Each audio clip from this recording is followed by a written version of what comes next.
And not only has Casey Stoner got some speed on the straight, but especially now that the long way clean, he's got been able to pull out of Rossi as well. Yeah, should the bike is really well because also is a really good leader because also a finger for the rest of the race. Right. We're just a bit drowned out by the noise they got. There we go, the noise of the Ducati, the Yamaha and the Honda and the Suzuki racing past as they go into turn one. Nice! They carried. Pedrosa's board, I'm sure. A lot of people at home saw as well. It's a no on his board. I'm sure that's just a change of engine. How the bike is performing in the second half of the race. And guess what? I'm going to tell you to change it. See how the fuel's fuel's going to be spent, that kind of thing. And I'm sure we'll see in the second half of the race that effect. That's actually for the spin control. As the tyre wear starts to go on, they flick a switch which actually slows down the power delivery of the rear tyre. So that's saving a bit of rubber for later on. Go faster though. From Alberto. The jet carry faster. Thank you. Casey Stoner coming in a little bit of pressure now from Valentino Rossi. We ride with Danny Pedrosa. Really good indication of that one. And the speed just goes up so. Look at that. Whoa. Bang. You really can't imagine riding a motorcycle that fast, can you? Danny Pedrosa just watching the battle involved in the front between Casey Stoner and Valentino Rossi. Get the feeling he's biding his time, don't you? Preserving everything, as we just heard from Mark, what they're doing back in the pits, and riding a very, very good race indeed. He's sniffled a couple of times at Valentino Rossi. I think he's letting him know that he's got the power down the straight.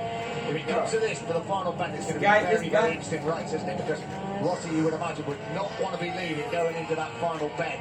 He'd want to slipstream somebody and then try and pull out that slipstream and get to the line, which is a long way from that final corner. I'm not even sure he'd have a chance to do that, really, with the power the moment that Ducati showed. We'll see, though, when we come to the end of this race. Danny Pedrosa runs it very, very wide in the final corner. He's lost touch there with Valentino Rossi. Great to see that from the onboard shots, but Danny Pedrosa really did run it wide. John Hopkins even gets past him. So Hopkins now up into third place. We'll see what Danny Pedrosa can do. He really square off that one at the end there, didn't he? But John Hopkins hangs on to third position.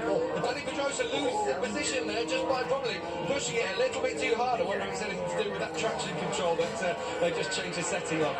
Hopkins was not going to let him through, was he? That was like a 5-mile cut. He runs it wide. And I think Randy Caputo might have crashed there as well. There just seems a little bit of a problem coming into that final corner. A little bit of lack of traction. We wait and see. But Danny Pedrosa comes back again. But John Hopkins really means business. Look at that. Close the door in your face. But Danny Pedrosa has now got through. And he is up into third place. But it's taken a big effort, taken something out of his tyres. And that might just be his last chance of thinking of actually winning the race. Another thing that too at the last corner, or particularly in the corner here with the braking distances, are so much later now than the 990s. There's not much room for error. If you just hang on a little, a nanosecond later, and not get the real grip, you'll have to stand it up to stay crashing like unfortunately happened with Capirossi. And also, one of the things they have had the problem with here over the years is finding their braking market, because it really is featureless out here. We're looking over the grandstand here, which is quite full, we have to say. Quite a lot of people made it down to the race here in Qatar. Lots of local interest in this one. But you have to say that it's quite featureless out there, so the riders do find it hard to get those braking markers right, to find where they should be braking, especially with new braking markers that will have come about with the move to 800cc. Gap between Stoner in the lead and Pedrosa in third place, about 1.8 seconds. Pedrosa having to work very, very hard to catch back up with his leading two. There's a 10.5 laps to go, well, 10 laps to go when they come over the start-finish line. Rossi is not going to get past Casey Stoner on the start-finish straight. He's very, very good on the brakes indeed. As you can see, just opens up that gap, and then Rossi has to work so hard for the rest of that lap and then see the advantage go. Casey Stoner's just set another fastest lap of the race so far, a 1:56.758. He's not slowing down, he just keeps getting quicker, Casey Stoner. He really is feeling his way into this race, but doing it from the front. That's incredible from the young Australian. Also with Pedrosa's pit board, they're only telling him how many laps are left. They're not saying who's behind him or who's in the gap to what's in front of him. We ride with the leader of the Commercial Bank Grand Prix of Qatar.